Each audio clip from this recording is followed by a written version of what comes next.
रिंगणगाव गावात एक 13 वर्षा मुलांचं मिसिंग म्हणून आपला एरंडोल पोलीस स्टेशनमध्ये एक कंप्लेंट आलं होतं. त्याच्या अनुषंगाने किडनॅपिंगचा गुन्हा एरंडोल पोलीस स्टेशनला दाखल करून घेतला होता काल सायंकाळी. दाखल केल्यापासून रात्रभर ते मुलांसाठी आजूबाजूला सगळीकडे पोलिसांचा टीम आणि गावकऱ्यांच्या मदतीने पूर्ण शोध घेतला. आज सकाळी 6 वाजता ते 13 वर्षीय मुलांचा बॉडी सापडलेला आहे आणि त्यांच्या गळावर जखमी होत्या आणि नेमका ही बॉडी आता पोस्टमॉर्टमसाठी हॉस्पिटलला पाठवण्यात आलेला आहे आणि ही मर्डर कोण केला या विषयावर आमचा तपास चालू आहे.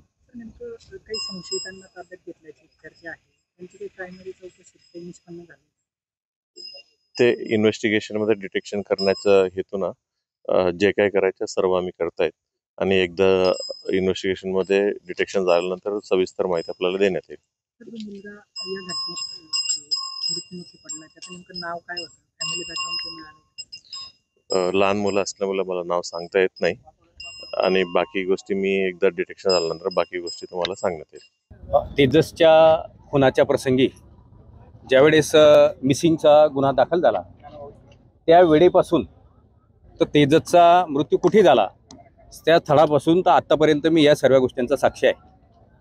तेजसच्या खुनाच्या प्रसंगी ज्यावेळेस त्या ठिकाणी फॉरेन्सिक लॅबचे अधिकारी आले होते, त्याचप्रमाणे SP साहेबांनी तात्काळ तिथे भेट पण दिली होती. ॲडिशनल SP जवळपास जिल्ह्यातला सर्व स्टाफ हा रिंगणगावला मृत्यूनंतर प्रेत सापडल्यानंतर 2 तासामध्ये हजर होता. ही वस्तुस्थिती आहे. त्याच वेळेस मी पहिल्या माझ्या म्हणण्यामध्येच मी त्यांना सांगितलं होतं की हा नरबडीच आहे, कारण गड्याला कंठ काढून नेणे आणि इतर केसापासून तर नखापर्यंत कुठेही त्यांना जखमा नाही हे प्रत्यक्षदर्शनी मी आहे.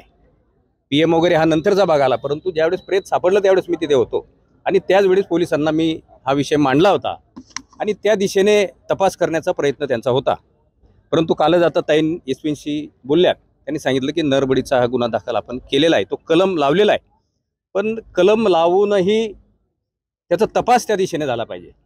खरं म्हणजे नरबडी कसा घेतला जातो त्याचप्रमाणे त्या लोकांच्या माध्यमातून माहिती घेतली पाहिजे आणि त्यांना ताब्यात घेतल्यानंतर जिथे हा कंठ काढून नेला ते कोणत्या ठिकाणी त्याने तो चढवला आणि कोणत्या ठिकाणी त्या पूजा केली असेल ह्या गोष्टींचा तपास होणं गरजेचं आहे.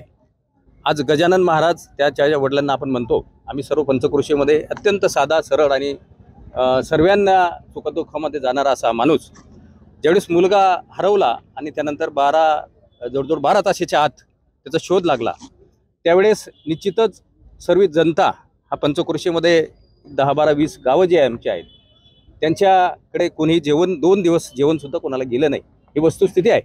आणि संपूर्ण परिसर हा ग्रामीण 3 प्रमुख मागण्या कोणत्या आहेत? संपूर्ण परिसर ग्रामीण भागातील जनता असल्यामुळे भयभीत झालेली आहे आणि प्रमुख मागण्या आतापर्यंत सर्वांनीच केलेल्या आहे. आम्ही रस्ता रोको एरंडोलला केला, त्यानंतर पोलिसांना निवेदन दिले, SP साहेबांना भेटलो, रणुपरतीने सुद्धा भेटतायत. प्रमुख मागण्या आजच्या या मोर्चाच्या निमित्ताने सर्व गावकऱ्यांनी आम्ही केलेल्या आहे की फास्ट ट्रॅककडून हा खटला चालवावा की जेणेकरून तात्काळ त्यांना न्याय मिळेल आणि अशा घटना पुन्हा होणार नाहीत, अशी एक रास्ता मागणी आहे.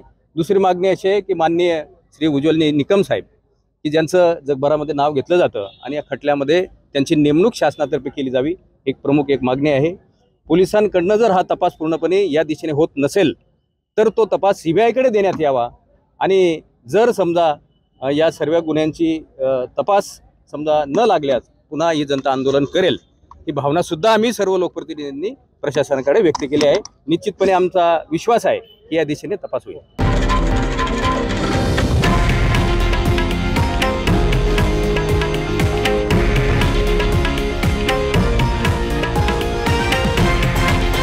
हे आहे देशातील नंबर 1 न्यूज नेटवर्क आणि आपण पाहत आहात TV9 मराठी, एकमेव.